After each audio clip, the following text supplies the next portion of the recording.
Dans votre livre, Le Maroc à venir, déjà votre livre est divisé en deux parties. Une première intitulée Ancrer l'état de droit, qui aborde plusieurs points, notamment les libertés, l'égalité entre hommes et femmes, l'esprit des lois, et une autre où vous donnez les fondements d'une meilleure gouvernance.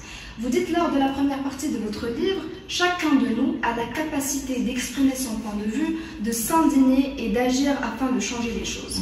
Est-ce que vous pensez que la possibilité d'exprimer son point de vue est offerte au Maroc? L'exemple de plusieurs détenus politiques montre que ce n'est pas le cas malheureusement. Et selon vous, pourquoi cette liberté d'expression est quasi inexistante au Maroc?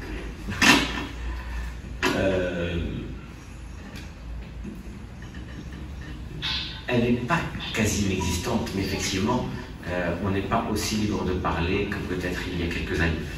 Cela étant, le passé est toujours important pour éclairer le présent.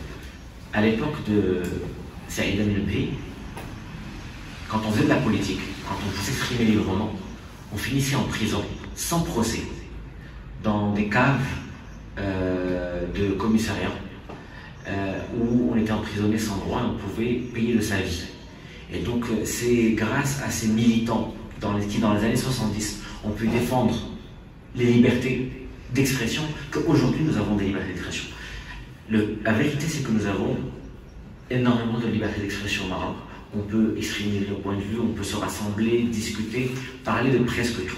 Mais oui, il y a certaines lignes rouges avec lesquelles, quand on s'en approche trop, on peut se brûler les ailes. Et malheureusement, il y a un certain nombre de journalistes, d'influenceurs qui payent le prix de ça. Mais, encore une fois, on peut parler, à part certains tabous, on peut parler de beaucoup de choses. On peut faire des caricatures sur les hommes politiques, on peut faire des caricatures sur beaucoup de choses, mais il y a certaines sacralités ou certains éléments qui sont des lignes rouges, que sont le monarque, la monarchie, l'intégrité territoriale du pays et le respect de la religion.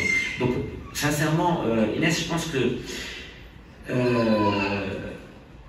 on peut se réjouir de ça et on peut regretter aussi que le système soit encore sensible sur ces sacralités.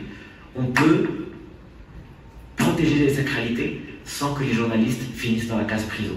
Et qu'aujourd'hui, un certain nombre de journalistes soit sont en prison, soit ont quitté le pays, de très très bons journalistes, et je vais les citer, Abou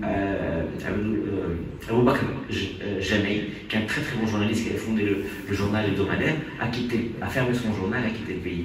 Hamd Rida Benchamsi, qui est un très bon journaliste, très impertinent, lui aussi a quitté le pays, a vendu son journal. Donc on peut dire qu'effectivement, il y a eu un certain recul de la liberté de penser. Et pire encore, ces sanctions-là entraînent de l'autocensure. Beaucoup de gens n'osent plus parler, n'osent pas dire ce qu'ils pensent parce qu'ils ont peur d'en payer le prix.